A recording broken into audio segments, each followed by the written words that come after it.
आइए आज हम संख्या पद्धति में क्रमागत संख्याओं की गुणा में शून्यों की संख्या ज्ञात करना सीखेंगे। बहुत ही शॉर्टकट तरीके से एक ट्रिकी मेथड है। क्या होता है कि जो संख्याएं दी हैं इनकी कुल संख्या को 5 से भाग करेंगे। तो इसका फार्मूला क्या है? कुल संख्या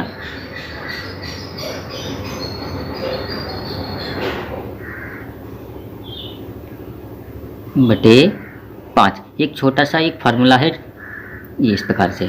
तो कुल संख्याएं कितनी हैं?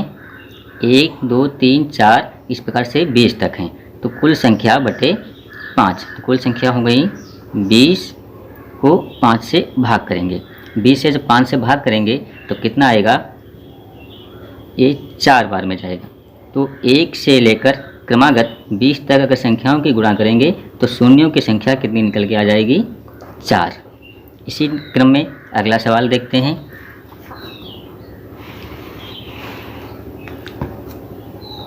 क्रमागत 1 से लेकर 50 तक अंकों में शून्यों की संख्या क्या होगी?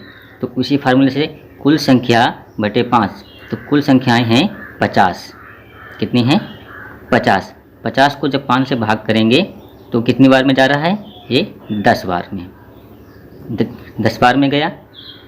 एक चीज़ देखते हैं कि जो इसका भागफल आता है वो 5 से अधिक नहीं होना चाहिए। तो 5 से अधिक है तो इसको फिर 5 से भाग कर देंगे। तब ये कितना जाएगा? 2 बार में। पहली बार में 10 बार गया, फिर 2 बार में। तो इसमें शून्यों की संख्या कितनी हो जाएगी? 10 प्लस 2 12 हो जाएगी। शून्यों की संख्या कितनी हो जाएगी? 12। 10 शून्य ये हो जाएंगे और 2 शून्य ये। तो 10 और 2 कितने हो गए? 12 शून्य। इसी क्रम में अगला सवाल देखेंगे।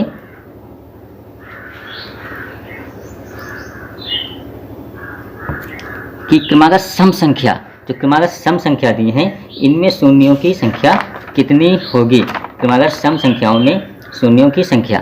तो वही फार्मूला कुल संख्या। कुल संख्या इसमें कितनी हो जाएंगी? कुल संख्या कितनी हो जाएंगी? तो सम है तो एक से लेकर 100 तक 100 संख्याएं होंगी, लेकिन एक एक छोड़ के है तो संख्या हो जाएंगी 50। 50 को भी 5 से भाग करेंगे तो कितनी बार जाएगा? 10 बार में गया। अब 10 देखिए 5 से अधिक है तो इसको फिर 5 से भाग करेंगे तो कितनी बार जाएगा? ये 2 बार में। तो यहाँ की शून्य की संख्या 10 ये हो गई और 2 ये। तो कितने शून्य आ गए? 12। इसी प्रकार से अगला सवाल देखते हैं कि क्रमागत संख्याओं में शून्यों की संख्या क्या होगी? तो इस प्रकार से देखते हैं। जो ये संख्या कैसी क्रमागत हैं? विषम हैं। तो विषम संख्याओं की जो गुणा होती है क्रमागत विषम संख्याओं में शून्यों की संख्या नहीं होती। तो विषम संख्याओं की गुणा में क्या है कि विषम संख्याओं की गुणा में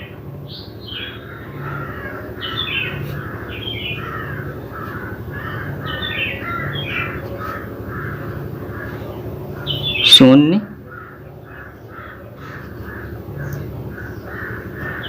नहीं होते हैं।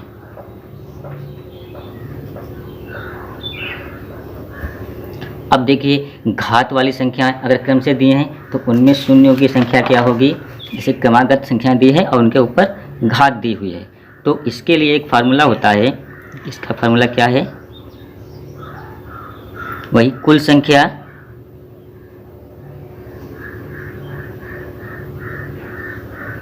भाग 5 और गुणे में जो घात है, जो घात दी है उसकी गुणा कर देंगे। तो कुल संख्याएं कितनी हैं इसमें?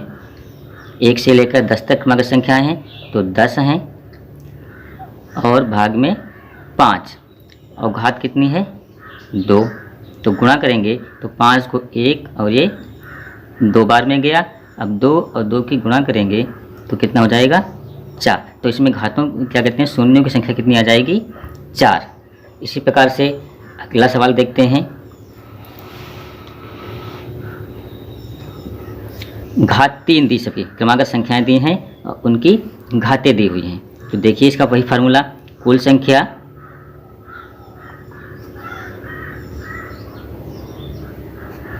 बटे 5 और गुणे में घात।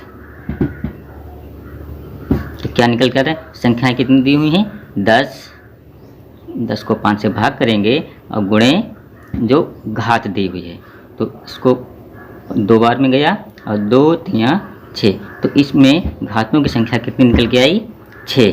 इस प्रकार से ये क्रमागत संख्याओं में शून्यों की संख्या ज्ञात की जाती हैं। ये लगभग सभी प्रतियोगी परीक्षाओं में 1 या 2 नंबर का प्रश्न आता ही आता है। तो इस प्रकार के क्वेश्चनों को जानने के लिए हमारी वीडियो को देखते रहिए।